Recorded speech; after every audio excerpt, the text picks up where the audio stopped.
Hola, ¿qué tal? ¿Cómo están? Bienvenidos a El Invitado. Hoy un día ya con los nuevos diputados, nuevos senadores. Terminó la jura. Alguna polémica que después vamos a estar repasando cómo votó cada uno, con la particularidad que recién analizábamos en reunión de producción de cómo votaron aquellos que, más allá de por lo que juraban, de la manera que lo hacían y con algunas particularidades de lo que ocurrió en la Cámara de Diputados que vamos a ir repasando hoy en día. Y también se van renovando los consejos deliberantes. En un instante vamos a estar con Juan Zabaleta, concejal electo de Hurlingham, para que nos cuente cuál es su mirada sobre la ciudad, siempre comprometido con su municipio y, por supuesto, ¿cómo está el peronismo hoy? ¿Qué está pasando en el peronismo hoy? Si está dividido, si hay unidad, si se consagra esa unidad en un líder, porque cuando empezamos a hablar del 2027, que pareciera que está en la agenda nuestra, de la política, que está lejos, bueno, la política ya empieza a caminar ese camino justamente de cara a la elección presidencial dentro de 2 años. Pero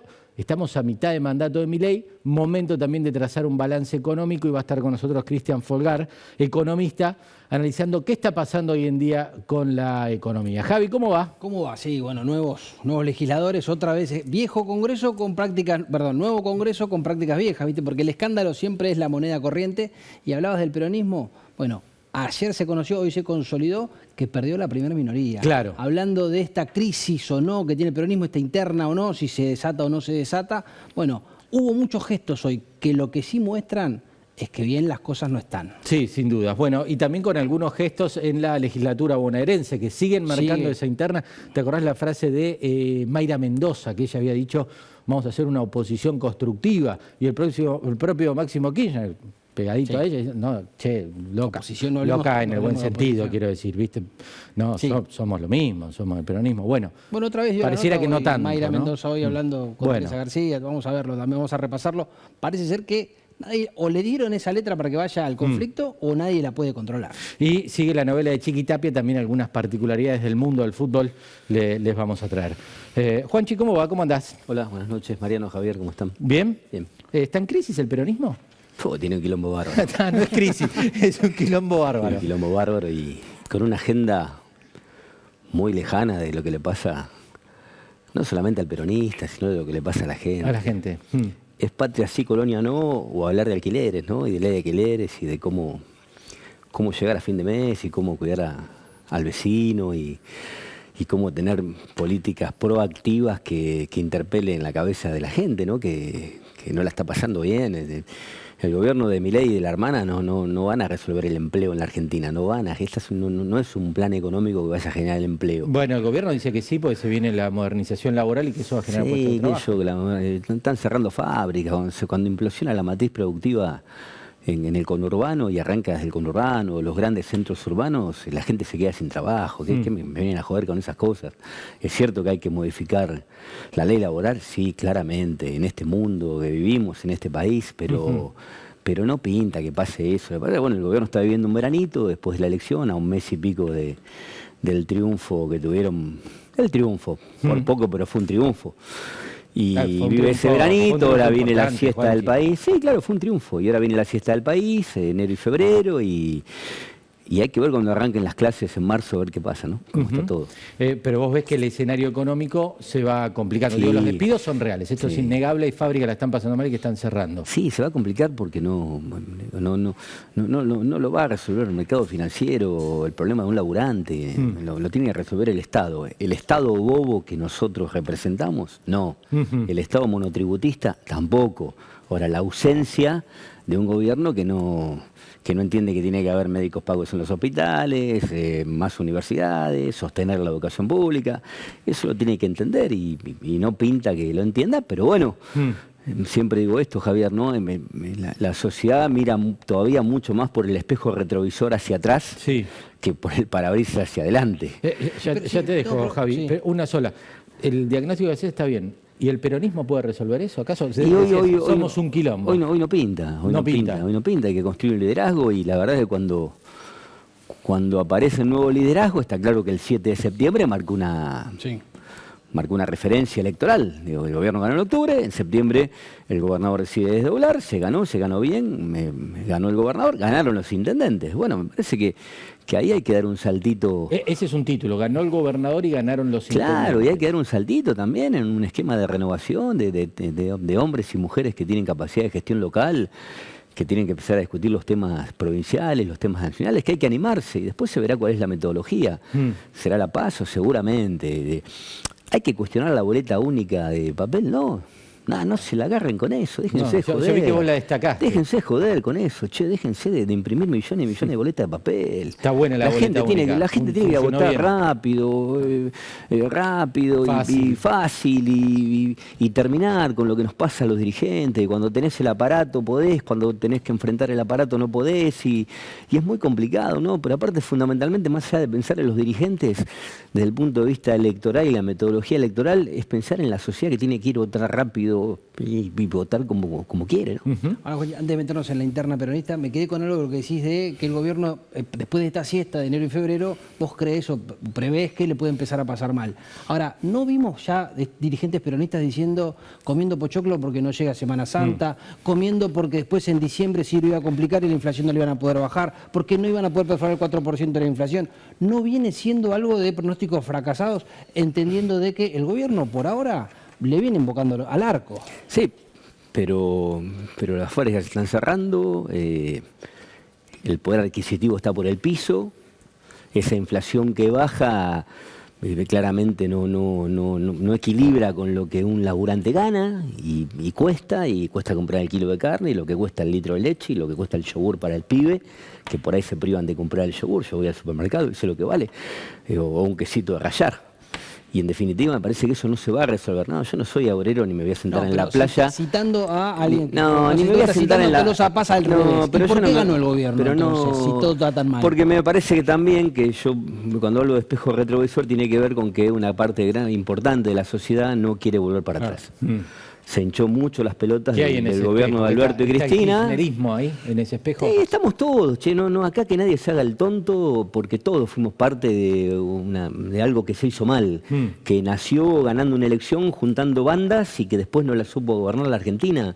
Está bien, es cierto, después la sequía, la pandemia, pero no importa. Después vimos lo que vimos con los debates epistolares y con los micrófonos que se prendían fuego y con la inseguridad que avanzaba y con la inflación que no paraba. Bueno, todo eso la gente te lo cobró. Yo siempre digo, Milei, es responsabilidad nuestra, no se quejen de eso. Bueno, hicimos algo en esta etapa, sí, una elección provincial que hay que destacarla. Bueno, sí. Si hay emergentes, vamos a cuidarlos un poco, che.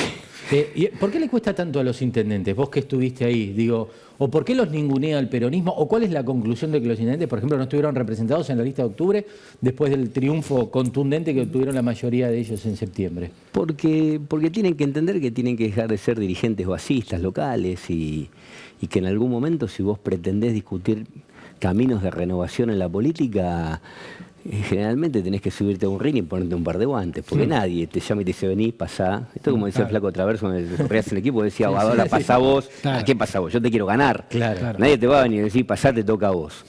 Bueno, esos debates hay que darlos, se dieron en estos 40 y pico años de democracia, 42, 43, y lo hemos visto. Hay algo a mí me causa, a la gente no le importa, pero en la charla política, ¿no? A mí me causa hasta vergüenza, decir, che, hablamos del 9 de julio de 1988 como la última gran interna en donde estamos hablando de 40 años atrás. Mirá, hacia adelante, ¿qué hicimos para generar un proceso de renovación? ¿Qué fue lo que fue haciendo? Hay una generación que no participó de todo eso. Pero claramente, Javier, yo creo que no va a ser un camino de rosas, ni de galletitas de Hansel y Gretel, que va a ser un camino en donde hay que dar debates, discutir y después se definirá si es una interna, una primaria. Eso no es gasto para la democracia. Ahora, que la gente vaya y defina. Que es importante lo que dice Juanchi, porque está la PASO por delante. Exacto. La PASO fue suspendida. Exacto. Hay que ver qué pasa. El año pasado. Ahora hay otras mayorías, otras conformaciones en el Congreso, hay que ver qué sucede. Fuiste uno de los primeros que esbozaste críticas al liderazgo de Cristina,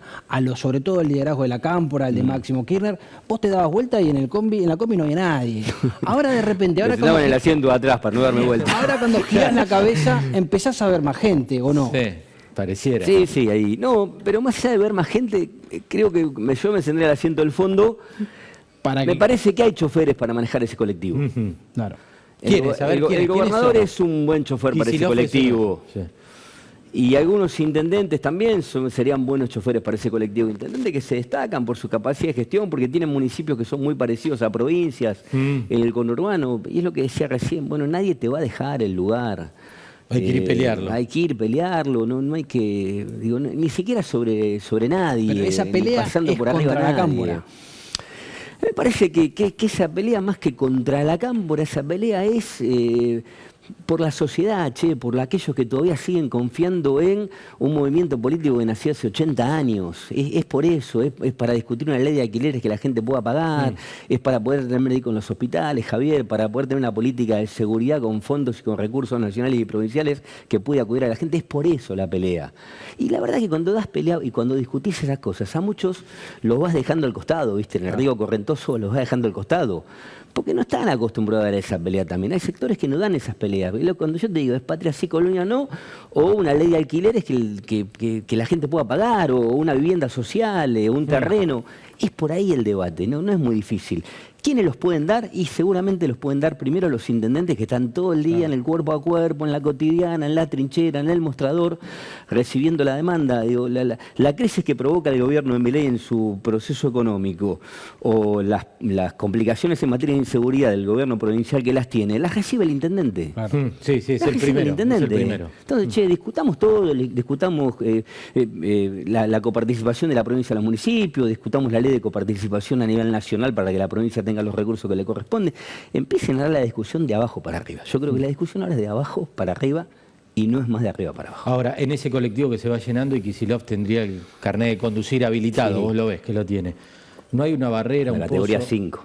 No hay una... Son 5 categorías. Claro, sí. De chofer de camión. Puede manejar todo. Claro, de moto. Ojo que la moto abandona. De ciclomotores. Ojo que en la moto abandona. Hacia adelante. De Tiene que ser ciclomotor un hacia micro adelante. grande tendría que ser. Sí. Pero ese micro no le pone una piedra, un pozo, un piquete, una barrera de un peaje. Cristina, ¿qué rol tiene Es Cristina? no es la que expide el registro. Claro, la que pide el registro, No, de Cristina, pero- incluso estando presa. Pero no es la centralidad hoy, más allá de que se pretenda, no es la centralidad.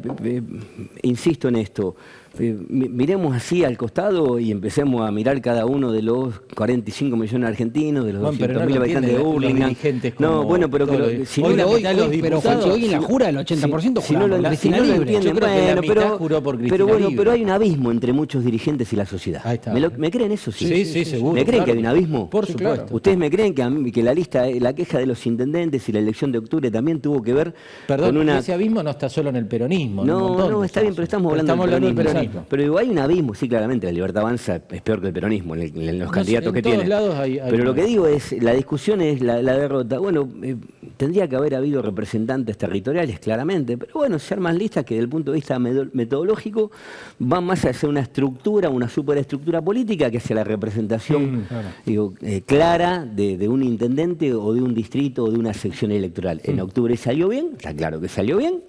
Bueno, fracasó en septiembre salió bien, claro. fracasó en octubre. Entonces, porque era una lista que estaba más asemejada a las necesidades de un dirigente. Bueno, y pasó lo que pasó también. El viernes asumís en Hurlingham Sí. como concejal. Sí. ¿Qué consejo liberante se viene? Porque me decían que hay paridad ahí, está parejito, Sí, ¿no? creo que la oposición 10 a 10. Sí, 10.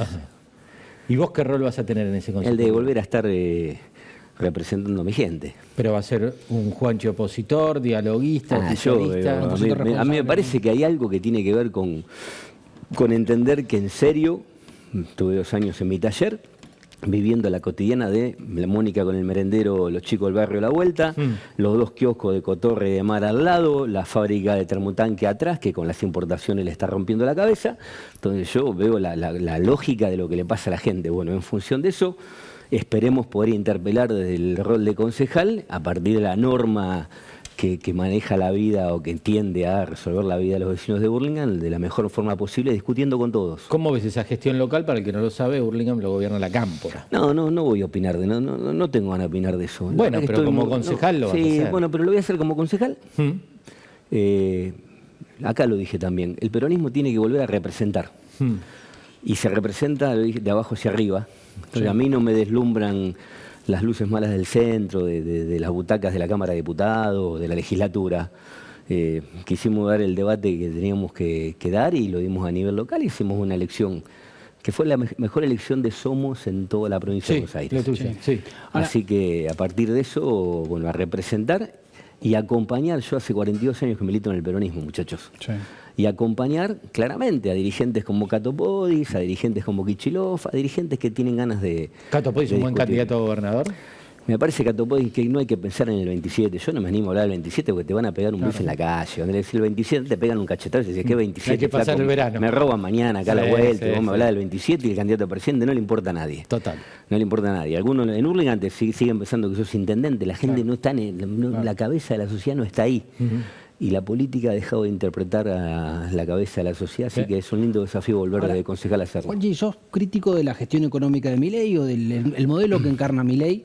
No rescatas nada porque es un modelo o Sí. son ideas... Rescato que es jefe político, que es un... Pero que digo, conduce. en términos de política económica, en términos de concepto de, pues yo, esta cuestión de no intervenir tanto en la economía y demás cuestiones, no rescatas nada porque pareciera ser un discurso que más allá de ser un reflejo del fracaso que fue el peronismo, también pareciera ser que son ideas que vinieron y que entraron en la sociedad, y Él muchas, está cobrando- en la juventud sobre todo. Él y está demás. cobrando el fracaso él está cobrando el fracaso del gobierno peronista, lo sigue cobrando.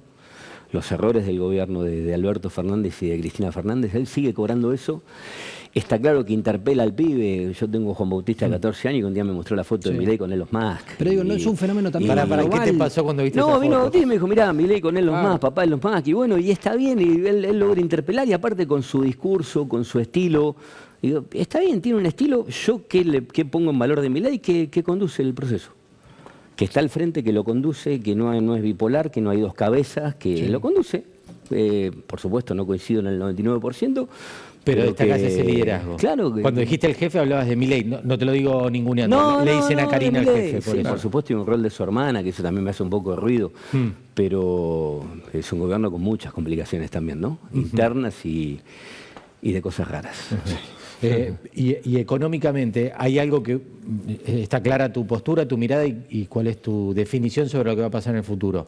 Pero lo del superávit fiscal, números que plantea el gobierno, Pero lo de la inflación, como banderas propias de la libertad Pero avanza, con mucho costo abajo, che. con mucho costo bajo. Con mucho costo abajo, con mucho costo. Ahí donde está, uno ve la contradicción del costo que paga una jubilada o un vecino o un laburante que sigue mirando el espejo retrovisor. Sí, pero yo me pongo en abogado del diablo porque hay muchos que descreen de los números que publica el gobierno y demás. Pero si uno creyera en los números, que incluso algunos fueron avalados por UNICEF, la pobreza bajó. Quiere decir que la gente está muy mal, pero está mejor que como La estaba. pobreza bajó porque hicieron algo que había que haber hecho, que era sacar del medio ese puente de intermediarios que a mí me tocó en su momento dar esa discusión. Entonces, a las herramientas que van directo a la que necesita, que en este caso es la UH, la tarjeta alimentar, todo eso se fue fortaleciendo a partir de haber quitado intermediarios. Esto es cierto también. Pero por eso digo, Que si- vos lo quisiste Che, hacer eso. digo, a ver, hoy la gente transita por la 9 de julio tranquila, la que va a laburar por el Metrobús y el que maneja un auto de aplicaciones. Si nosotros damos esa discusión, lo sacaron cagándolos a palo, la metodología era esa, no comparto, pero hoy podés Algo había que transitar hacer. por la 9 de julio claro. y mil veces plantear decir, che, miremos y atendamos a quien necesita el acompañamiento del Estado. Pero miremos también a aquel tipo de clase media cagada a palo que maneja una aplicación Sí, o que sí. viene de Lanús y tiene que ir por el Metrobús a laburar, a recolectar, a limpiar una por eso, casa. por eso te señalaba que si no rescatan nada Eso, de bueno, ahora me acordé pareciera que- ser que es, el temor de la gente, si vuelven esto, vuelve todo lo anterior que no nos Pero gustaba. ahí, esta retrovisor. parte... El retrovisor. Claro, por Sí, eso, sí. pero si no reivindican, bueno, decir, no me gusta estas cosas de Milei, pero esta sí. Bueno, estas- acabo de destacar que se han tomado decisiones que tienen que ver con que el Estado no tiene que delegar en nadie Claro, el sí, acompañamiento o la política pública que esté direccionada a quien la necesita. No tiene que haber más intermediarios. Está clarísimo. La última, vos ves que la descripción que hiciste del peronismo y el debate que vos planteas, porque una discusión con guantes, sin guantes, con paso, sin paso, arriba del micro, peleándose a ver quién se sube a discutirlo, a conducirlo, ¿están las bases hechas para discutir eso en el peronismo? ¿Vos ves que eso Hay se que puede dar? construir esas bases. Por eso digo, voy a hablarle de una primaria a la sociedad también, pero si no encontramos un acuerdo metodológico para dar un debate del peronismo, va a volar todo por los aires definitivamente. Sí. Hasta puede terminar en lo que terminó el radicalismo post-crisis del 2001, que aparece Lilita con la coalición cívica. Con un montón de representaciones del peronismo, pero no el peronismo. Y vos, Juanchi, que conocés a los interlocutores, porque una cosa es lo que vos crees que es lo ideal, pero vos conocés a los interlocutores y a los actores de esto. ¿Lo ves viable eso? Eso hoy. Tiene que ser viable, porque... Pero es más una expresión de deseo. No, tiene que ser viable, Javier, porque seguimos representando, porque la diferencia en la provincia de Buenos Aires fue de 20.000 votos. ¿Pero le imaginas a Cristina compartiendo el volante del micro? Pero no es Cristina, es que a quien le toque y quien está referenciado haga lo que tiene que hacer. Y esto no es ni pegándole a nadie, es haciendo lo que hay que hacer, que es elegir representar a una mayoría. Parece que hay dirigentes que están en condiciones de representar a una mayoría. Y no hay que enojarse cuando vos representás mayorías. No hay que enojarse, porque en algún momento te tocó y hoy no te toca más. Bueno, el que gana conduce. Es una cuestión de vida, es una cuestión biológica, es una cuestión de acompañar procesos que en este tiempo el peronismo no lo supo interpretar, ¿no? Juanchi, gracias por venir. Como siempre, un gusto escucharte. Muchas gracias, Javier. Gracias, Mariano. Muy amable, gracias. Hacemos la pausa en el invitado. En un instante hablamos de economía con Cristian Folgar. Ya venimos.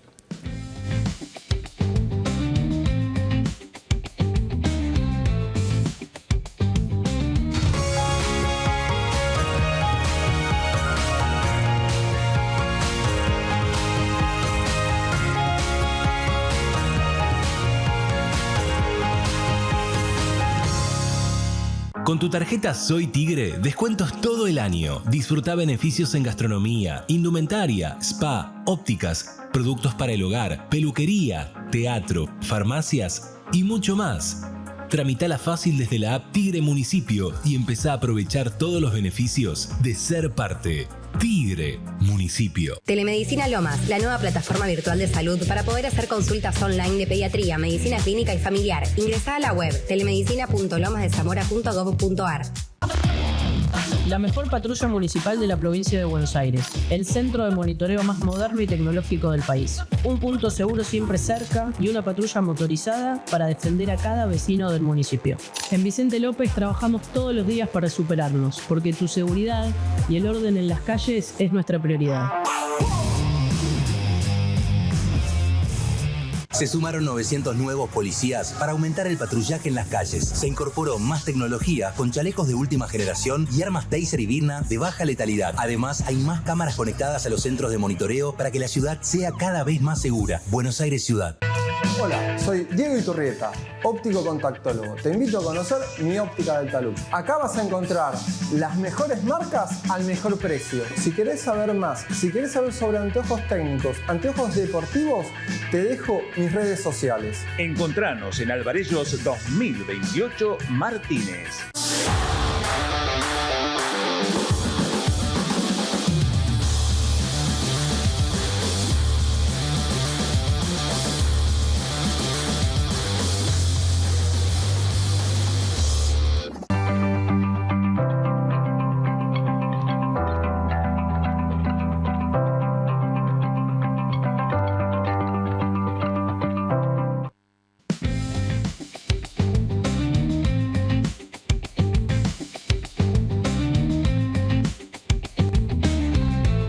Bueno, el hombre de los títulos, Zabaleta, ¿no? Te regaló varios. Sin duda, varios. Ya arrancó con patada voladora. Sí. Bueno, el estilo de Zabaleta. Va a estar lindo ese consejo deliberante, hay que aguantarlo, Juanchi. Va a estar lindo, pero en términos del pago chico se cuidó. Como que respetó ese código, ¿no? De decir, bueno, cuando asumo hablaré como concejal. Exactamente, en todo caso veremos cómo evoluciona. Doy el beneficio de la duda en un principio. Bueno, muy bien. Bueno, ¿vamos a hablar de economía? Sí, porque está empezando a recalentarse de nuevo el tema. Viste que economía. Después de las elecciones parece que todo una pax en todos los planos, y bueno, ahora parece que empieza por lo menos a haber ruido más mediático que real, pero empieza a haber ruido. Bueno, no, pero hay una preocupación que la planteaba bien Zabaleta también, y que a mí me empieza a hacer ruido cuando uno ve despidos. Digo, es un término, una palabra que se empieza a escuchar, que empieza a estar en los medios, y esto es innegable y empieza a preocupar. Cristian Folgar es economista, está con nosotros. Por fin, ¿no? Porque si lo hemos buscado al hombre, dijimos que lo íbamos a perdonar, pero al aire lo figurita. Difícil figurita. ¿Qué haces, Cristian? Gracias por atendernos. ¿Cómo andás? No, por favor, ustedes, gracias por llamar. Bueno, ¿qué ves de la economía? ¿Qué está pasando hoy? Mirá, después del espaldarazo de Estados Unidos, y que lógicamente por ser Estados Unidos tuvo un efecto más que positivo, se está empezando a ver la situación real. A ver. Y la situación real tanto en la economía real, como habitualmente la llamamos, como en la parte financiera. En la parte financiera lo que se está viendo es que el espaldarazo de Estados Unidos fue importante, no fue gratis, eso implicó que nos endeudáramos, aumentáramos el endeudamiento en casi 2.700, 2.800 millones de dólares, y lo que se preveía como un segundo paso en el cual, gracias al apoyo de Estados Unidos, iban a casi inmediatamente poder estructurarse préstamos fuera del famoso swap de Estados Unidos, bueno, no está siendo tan fácil. La verdad que el equipo económico no tuvo de vuelta declaraciones muy felices, porque están diciendo que no dijeron lo que dijeron y que en realidad es una estupidez pensar lo que ellos dijeron y que quiso que la gente piense, con lo cual se están de vuelta embarrando en declaraciones que la verdad que no son felices, y casi que diría que es un daño autoinfligido. Por el lado de la economía real, lo que estamos viendo es que hay muchos sectores de la economía que están perdiendo competitividad, hay muchos sectores de la economía que no pueden sostener su nivel de actividad por falta de demanda, en algún caso del mercado interno, en otros casos por competencia de importaciones, en otro caso por pérdidas de mercados externos, por el tipo de cambio relativamente atrasado, por lo menos para esos sectores. Y ahí te perdimos un poquito, se te fue la cámara para arriba, a ver si la puedes acomodar, así te vemos mejor. Ahí está bien, me dice. Ahí volvió. Perfecto. Y aquellos sectores que efectivamente le está yendo bien, el agro, la minería, la energía, si bien están tomando mano de obra, esa mano de obra es muy inferior a la que están prescindiendo los otros sectores. Entonces estamos viendo dos problemas. La economía real, que está mostrando que se están perdiendo efectivamente puestos de trabajo de los de mejor calidad, que son el sector privado. Y en la parte financiera, si bien tenemos una estabilidad del tipo de cambio, si bien el gobierno pudo controlar lo que parecía una subida del tipo de cambio, no fue gratis porque no lo hicimos con dólares propios, lo hicimos con dólares prestados.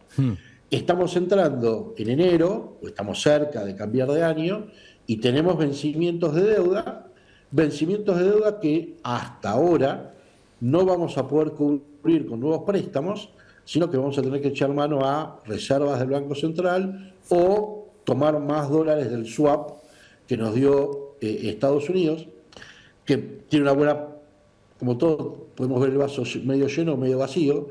La parte del vaso medio lleno es que tenemos el swap.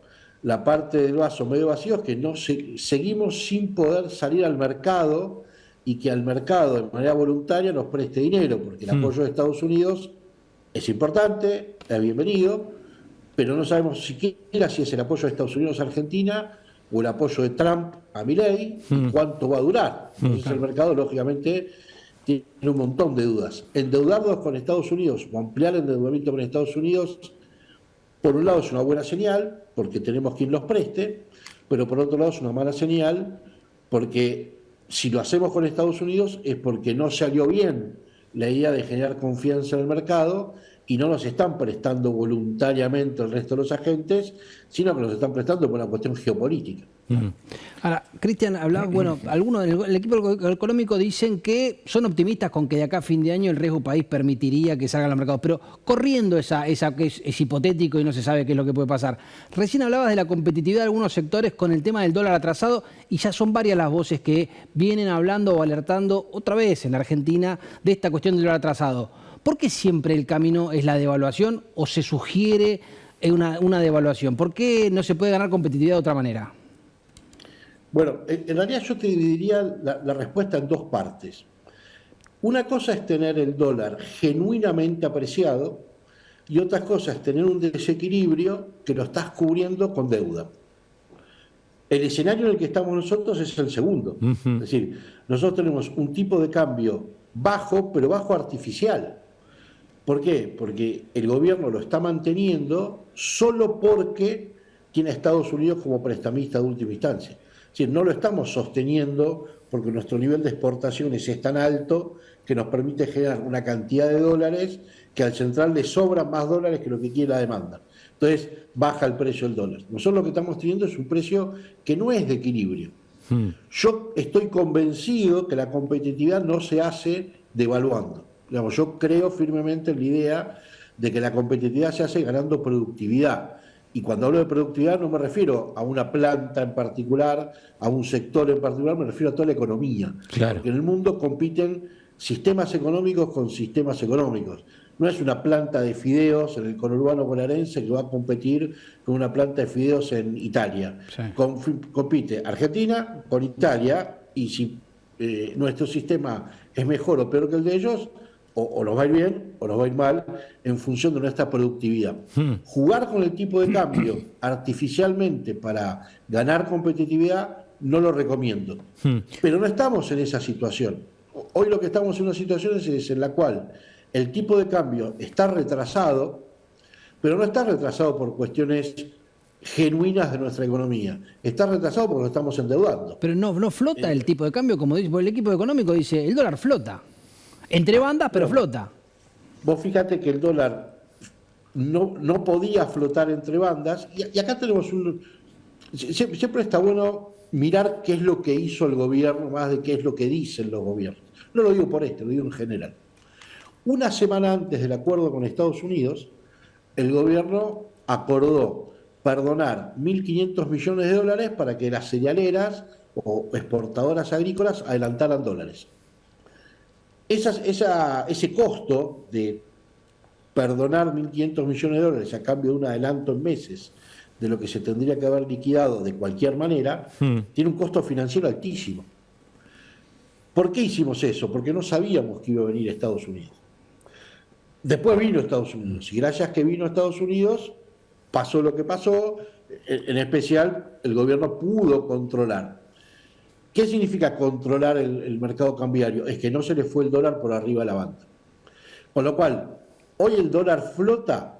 Sí, uno podría decir que flota, pero el gobierno está gastando recursos que no tiene, por eso se está endeudando, para que no supere la banda. Con lo cual, el gobierno está interviniendo activamente, pidiendo plata prestada, para que ese dólar que formalmente flota no termine traspasando la banda. En realidad lo que tenemos hoy es que volvimos a una suerte de tablita cambiaria con un sendero.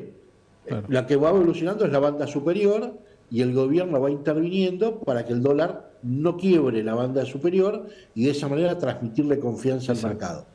Eso no lo está haciendo con dólares propios, y esa es la parte complicada. Lo está haciendo con dólares que nos presta alguien. Sí. Y ahí está el problema. Ahí está el tema. Hace un par de días o hace un tiempo tuiteaste, la inflación está bajando, pero no en la vida real.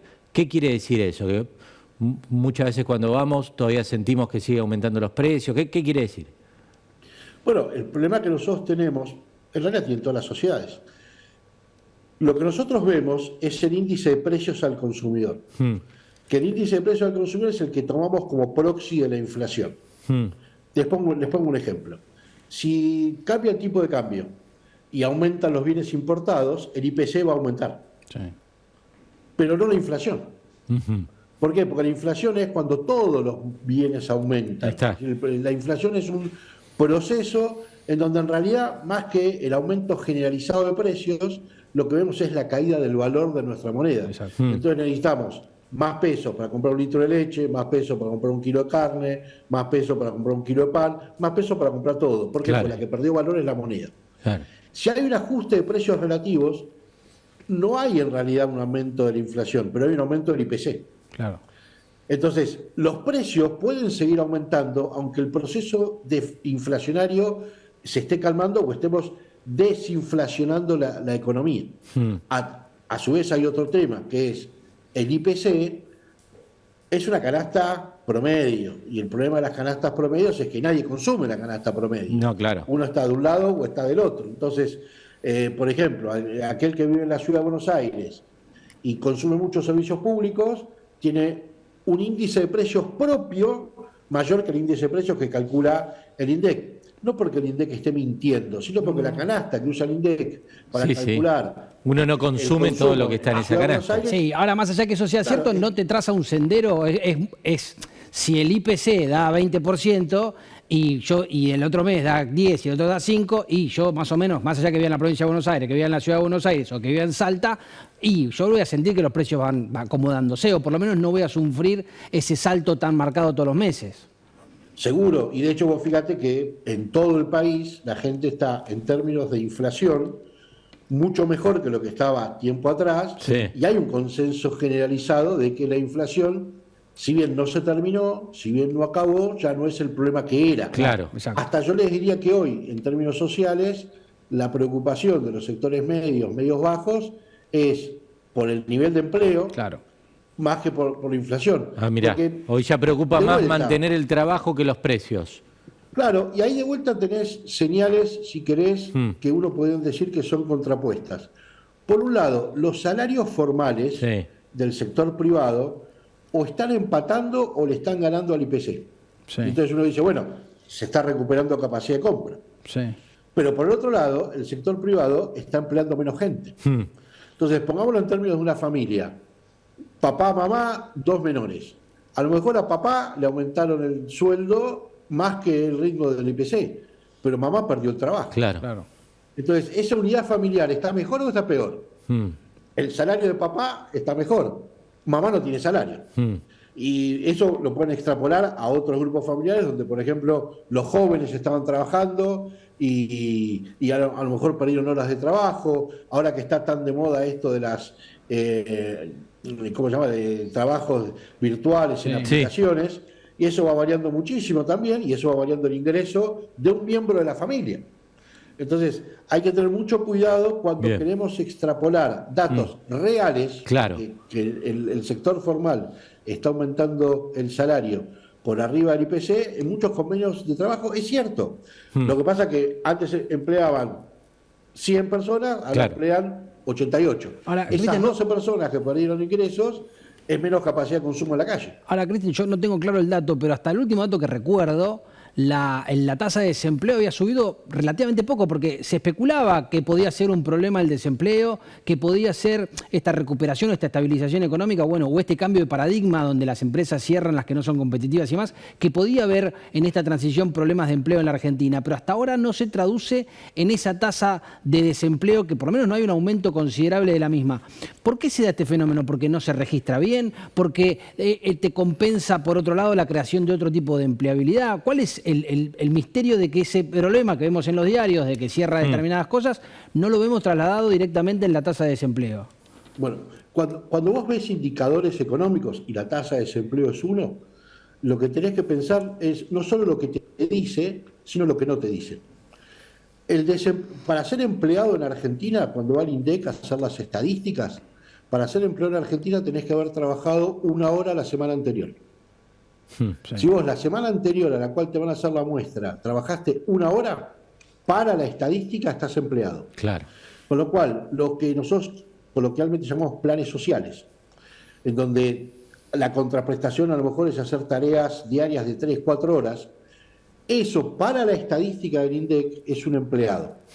Socialmente, obviamente, esa persona no está empleada, porque tiene ese plan, porque no tiene trabajo. Entonces, la estadística te dice una cosa, la realidad te dice otra. ¿El INDEC miente? No estoy diciendo que el INDEC mienta. Técnicamente funciona así. La metodología del INDEC funciona así. Y la verdad que viene funcionando así desde hace más de una década. Si no es que se cambió. Claro, por eso me refería a eso, que más allá de que esa metodología no sea la adecuada, es la misma metodología. Con lo cual, si antes no cerraban 10 empresas y ahora cierran, me tendría que impactar más allá de la metodología que yo tome. No, porque cuando te cierran 10 empresas, vos perdiste empleo registrado. Cuando el INDEC hace las estadísticas, toma el empleo registrado formal y también el informal. Cuando el INDEC te va a preguntar a una familia, cuando hace las estadísticas, no te dice si tenés aportes sociales o no, te dice, ¿trabajaste la semana pasada una hora? Entonces, una persona que lo echaron de, voy a poner un nombre propio, disculpen, Whirlpool, a lo mejor está trabajando en Uber. Entonces trabajó 1 hora. Sí, trabajé. Me despidieron, pero estoy trabajando. Estoy haciendo mis changos, mi laburo. Está creciendo no solo porque, insisto, las estadísticas de trabajo miden el formal, el que hace aportes, el informal también. Y para el INDEC es lo mismo que una persona esté trabajando en blanco o en negro, para usar un término coloquial, para las estadísticas laborales. Claro. Ahora después, cuando vemos las estadísticas del Ministerio de Trabajo, ahí tenemos todos los datos de quienes están en empleos formales, que esos son los que están cayendo. Por eso está cayendo la capacidad de consumo de la gente. Claro. Sí, está clarísimo. ¿Me explico? Sí. Cristian, gracias por la comunicación, siempre un gusto escucharte. Gracias por este rato con nosotros. Gracias. No, a ustedes, muchísimas gracias por llamar. Un abrazo grande. Cristian Folgar, economista, trazando un panorama. Pasamos, cuando uno habla de economía pareciera que siempre quedan cortas las charlas, ¿no? Pero por todo el espinel económico y lo que está atravesando la Argentina. Bueno, la última pausa, vamos a hablar, parece que el señor trae novedades de fútbol para todos. La renuncia de la senadora Villarruel, que no le dio para... Villaverde, perdón. Okay, Villarruel sería... Muchos la están esperando, sería pero... un escándalo. Sería un escándalo. Muchos la están esperando, pero no creo que vaya a suceder. Villaverde que sigue como diputada, en realidad. Claro, renunció a su cargo como senadora, no le iban a dejar asumir, ya le habían avisado que no la iban a dejar asumir, entonces se queda con el premio menor, que es que ya era diputada. Ella renunciaba a ser diputada para irse al Senado. Y hoy estuvo en Como la no la dejan, claro, pidió que no le aceptaran la renuncia en diputados para poder volver a ser diputada, y sí salió por los medios a defender su buen nombre en honor. Igual, si querés, un antecedente muy complicado el que estableció el Congreso con el caso de Villaverde. Sí, de eso quería hablar. En un ratito hablamos también de ese tema y algunas particularidades de la votación de nuestros nuevos diputados. Ya venimos.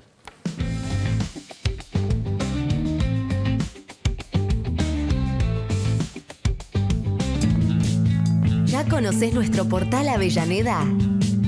Si sos vecino o vecina de nuestra ciudad, vas a poder acceder a la boleta digital y pagar tus tasas de manera online. Es rápido y cómodo para vos, y además reducimos el uso de papel y cuidamos juntos el medio ambiente. Ingresá y registrate en portalavellaneda.mda.gov.ar. Pero si nadie está mirando la tele, ma, Tommy, desenchufalo. Pero pa, es de día. No hace falta prender el aire. ¿Y si volvemos el tiempo atrás?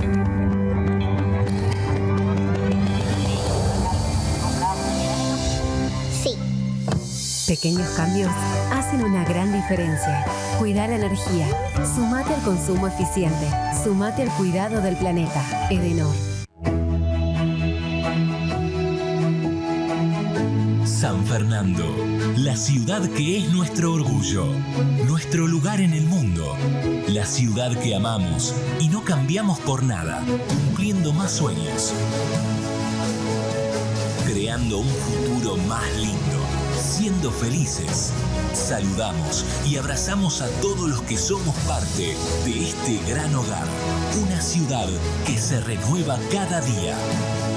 San Fernando, nuestro lugar en el mundo. En Pilar contamos con Mimuni, nuestra herramienta digital de atención ciudadana para solicitar turnos, realizar trámites y gestionar reclamos de manera ágil y cercana. Descárgate la app o chatea con nosotros por WhatsApp a través de 11 52 38 68 64. Las 24 horas del día. En Pilar seguimos acercando el Estado a todos y todas las pilarenses. Pilar, presente con futuro. Si abrís una empresa o comercio en 3 de febrero, la habilitación es gratuita. Te bonificamos por 1 año la tasa de seguridad e higiene. Queremos hacerte la vida más fácil, que progreses y generes empleo. Un Estado eficiente que se pone de tu lado. Municipalidad de 3 de febrero.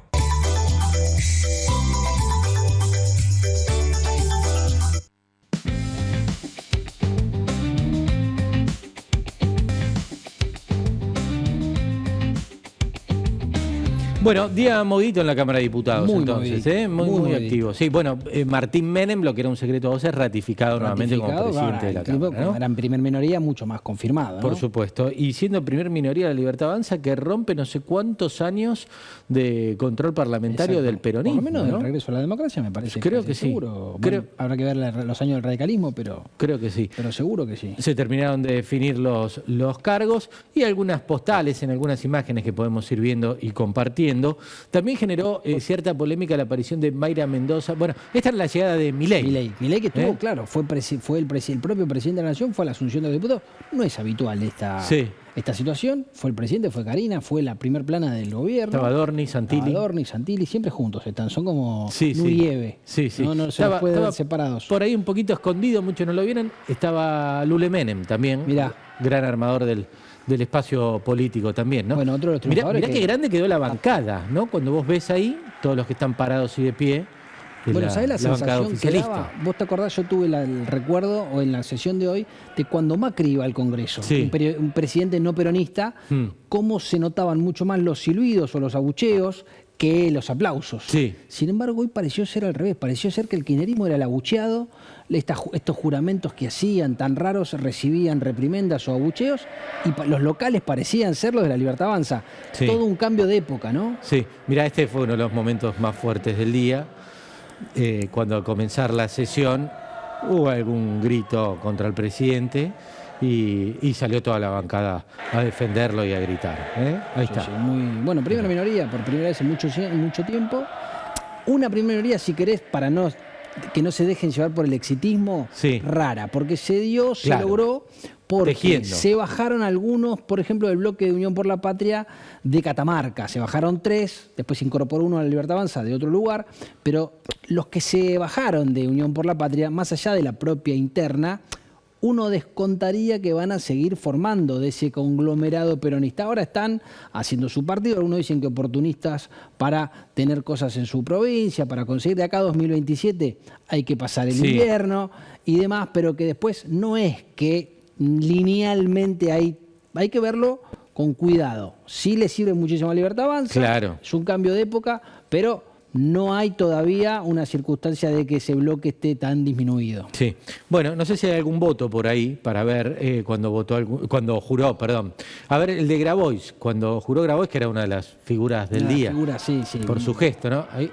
Ahí le hizo un gesto al presidente, un gesto cinematográfico, él dijo. Revisen la historia del cine, qué sé yo, para los que tengan cultura del cine, vean el gesto que le hizo a Milei. Él estaba más pendiente de hacer el gestito. El show. Que de la jura en sí. Exacto. Él quería, incluso acá te das cuenta, porque cuando va a jurar, fíjate que antes de que terminen de hablar, bueno, ahí sacaron la imagen, pero él justo se iba y después vuelve. Bueno, él estaba pendiente de hacer el showcito. Lo habrá visto, le habrá parecido simpático hacer el gesto de una película de los Juegos del Hambre.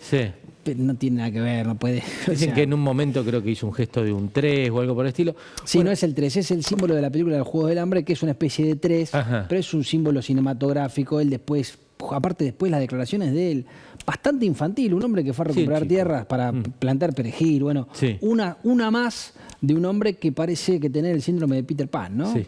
En un momento cuando él se va, vi que tuvo una pequeña conversación con Mayra Mendoza. No sé si Mayra era algo de cómo estaba vestido o él lleva puesta el crucifijo. Si le marcó algo de eso Mayra, pero fue un costadito. Mirá. No fue ni tenso ni nada, fue un comentario, no sé si era la indumentaria o el crucifijo o la cruz que la indumentaria también dejó mucho que desear, si bien uno no es tampoco que le encanta las formalidades en este año 2025, pero jurando como diputado, la verdad que y todo el mundo estaba como preparado para pareciera la ocasión, ser, ¿no? que hay que darle la solemnidad que el acto tiene y que el acto amerita, pero bueno, les gusta diferenciarse de esa manera. Karen Reijar, a ver cómo votó también, que fue quien terminó encabezando. Ahí está, perdón, voto, yo estoy con el voto, con la jura. Con la jura. Es el momento de la jura. Ahí arriba a la derecha se ve a Virginia Gallardo también, de Corrientes. De un violeta a un lila, si querés. Sí, metió lila. Karen. Bueno.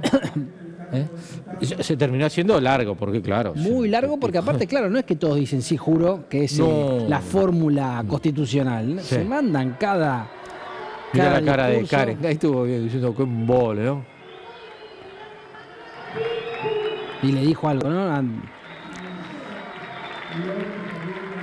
algunos que juraron 1, 1 y 1, otros que juraron todos juntos diciendo sí, juro, casi como el coro Kennedy. La que hacía un juego que los ponía muy nerviosos al peronismo y demás, estaba pegadita ahí Lila Lemoyne. Sí. Y cada vez que empezaban a jurar, decía, jura por la Argentina. Era como las barra de Banfield, que están pegadas al alambrado y vuelven locos a los jugadores. Ella les hablaba, la verdad que uno puede decir, hay cosas que dejan mucho que desear, que son ridículas, otras que son folclóricas. Y hoy ella le hablaba casi al oído, porque estaba jurando ahí y ella estaba parada acá porque es el lugar de su banca, por supuesto. Hay muchos recortes, claro. Y cuando empezaban con toda la perolata esta, que voto Palestina, juro por esto, por Palestina. Dios mío. Y ella decía, por Argentina, jura por Argentina. Claro. Estaba muy bien, los ponía locos a los pobres. Sí, creo que el propio Nicolás del Caño le grita, toma, como si fuese un gol, que me terminó de decir viva Palestina. Increíble. En fin, increíble. La Argentina da para todo. Y estuvo, te decía, estuvo Mayra exactamente, Mendoza, que ella venía de jurar en la provincia de Buenos Aires. Exacto, dio tela para cortar. Siempre viste que está muy coqueta Mayra Mendoza últimamente, muy expuesta, si querés, a mostrar sus atributos. Cada uno bien, se viste y pero se muestra como se quiere. ve que cuando uno se siente en un buen momento, ¿viste ese hombre que va al gimnasio y se pone musculosa todo el tiempo? Sí. Bueno, está como en esa etapa Mayra Mendoza. Pero lo más importante fue esta declaración que tuvo Mayra Mendoza, no jurando como diputada nacional, sino como legisladora provincial, me perdí, creo que es senadora Mayra, ¿no? Senadora provincial o ahí diputada, me perdí. Sí, bueno, a ver, y se cruzó con Teresa García, pero fíjense la frase que usó, jurando en La Plata. Escuchen esto, a ver. Ahí está Mayra saludando a alguien y la va a ver a Teresa. Mayra asume como diputada y Teresa se va al Senado. Y a ver si ahí lo podemos ver, se estaba mezclando el audio, pero a ver si ahí lo podemos ver, porque cuando la va a saludar a Teresa García, senadora ultracristinista, tiene una frase que despertó polémica dentro del peronismo. Mucho ruido, sobre todo entre las mujeres. Ahí va, mirá, ahí le van a pedir una foto a las dos. Es cierto, muy elegante, las dos, ¿no? Muy elegante, por supuesto. Escuchen, ¿Tiene una foto, puede ser? ¿Puede ser una foto? Pide una foto. Ahí va. Es la única que quiero. No, que arrancamos así. De la provincia de Buenos Aires es la única persona que quiero. La única persona que quiero en la provincia de Buenos Aires. Ahora, primero, dos cosas. Cristina es de la provincia de Buenos Aires. Sí. Kicillof también. Sí, pero creo que dice mujer. Creo que lo circunscribe al género femenino. Por supuesto, sabemos que no la quiere Tolosa Paz. Hay varias que no se han sentido queridas, pero sorprende sobre todo por lo de Cristina Fernández, oriunda de La Plata, siempre estuvo participando en la política de la provincia de Buenos Aires, bastión de la provincia de Buenos Aires, por supuesto que no hablaba de Cristina, no hablaba pero de Cristina. Bueno, está con estas declaraciones picantes, si se quiere, o algunos dicen inocentes, es como esa chanza, la de Sergio Massa, como andás campeón del mundo, claro. Todo el mundo saluda campeón del mundo y no. Había algunos gobernadores, estaba Quintela, estaba Gustavo Valdés, que ahora es senador, y Juan Pablo Valdés, el gobernador de Corrientes. Era muy curioso porque estaba uno al lado del otro, los Valdés. Claro. Todo el mundo saludaba a Valdés, el senador, el ex gobernador. Se tienen que enterar que ahora el gobernador es su hermano. Es el hermano. Parecía casi, pasaba desapercibido. Que requiere cierto monitoreo constante, sí. Porque parece que no cede el volante Valdés, que además de este rol de senador y demás, parece que tiene muchas probabilidades de ser electo en la convención de la UCR como nuevo presidente del Partido Radicalismo, el 12. Claro. Bueno, lo último mío, empresarios optimistas, estuve con mi amigo Daniel Zaramaga de Patagonia Flooring, que vino acá, y hablando, estuve en Mendoza con él en un viaje que organizó la empresa Patagonia Flooring, la pasamos muy bien y agradecidos, emplea más de 400 empleados. Le dije, Daniel, ¿cómo la ves? Claro, es un hombre, él tiene el termómetro de la actividad. Me dice, optimista, le digo, por ejemplo, ¿te preocupa algo de lo que hablamos hoy, las importaciones? Bueno, él juega otra liga. Claro. Dice, hay que animarse a competir. No hay que tener miedo. No hay que tener miedo. Exacto. Hay que competir, tiene que ser competitivo. Estamos, me dice, ante una oportunidad histórica y me dice, para triunfar hay que tener determinación, perseverancia y valentía, los consejos de un emprendedor. Y le digo, ¿cómo ves la reforma laboral? Me dice, mira, la reforma laboral no hay que hacer grandes cosas, esta modernización laboral que se viene ahora y en poco tiempo vamos a conocer la letra chica. Hay que poner un tope al reclamo del trabajador al que no llega a un acuerdo. Para tener previsibilidad en cuánto te puede salir contratar a una persona en caso de que las cosas no salgan bien. Ponerle un tope a ese reclamo salarial y listo. Es un renglón que hay que corregir. No hay que inventar grandes cosas. No lo escucharon, porque a mí me cuentan que tiene 10 capítulos la modernización laboral. 10 capítulos porque se mete en muchos lugares. Está eso. Bueno. Está eso de los topes. Él dice, con ese tope, los topes, pero hay el empresario empieza a contratar la parte gente. Sindical, hay hoy tenés que pensarlo 82 veces antes de contratar. La ultraactividad también está, que va a ser motivo de conflicto. Fíjate que el sindicalista emblemático de los estatales, Rodolfo Aguiar, que dijo, vamos a hacer un paro por lo que supongo va a ser la modernización laboral. Porque a mí me eligen para suponer. Se sabe, claro. A mí me eligen para suponer. Bueno, un fenómeno, la verdad. Un fenómeno. Bueno, ¿qué te quedó? ¿De fútbol para todos? De fútbol para todos. El viernes tenemos sí. el veredicto de sí. la causa Fútbol para Todos por administración fraudulenta, que sobre todo salpica a Coqui Capitanich y Aníbal Fernández, los jefes de gabinete que distribuían los fondos de Fútbol para Todos, investigados por irregularidades. El viernes se conoce el veredicto, se pidió condena, los fiscales pidieron condena para ambos funcionarios. Habrá que ver, si sale un veredicto condenatorio de Coqui Capitanich, ¿lo dejarán a subir en el Senado? Bueno. Teniendo en cuenta el antecedente Villaverde, que sin causa, sin proceso activo, sin nada, el Senado se juntó y dijo, esta señora no asume. Dijo, no tiene habilidad para asumir por una causa de 2001. Qué delicado eso los senadores, ¿no? Porque la voluntad popular era otra cosa. Raro, ellos decían de respetar. A ver, si Cristina está proscripta por una causa de la Corte Suprema, ¿por qué? ¿Qué estamos diciendo entonces de esta mujer Villaverde? Bueno, siempre la doble vara. ¿Volvemos la semana que viene? Volvemos la semana que viene. Bueno, Javi, gracias, ¿eh? Por favor. Nos vamos, buena semana para todos. Gracias por su compañía, que la pasen muy bien. Chau.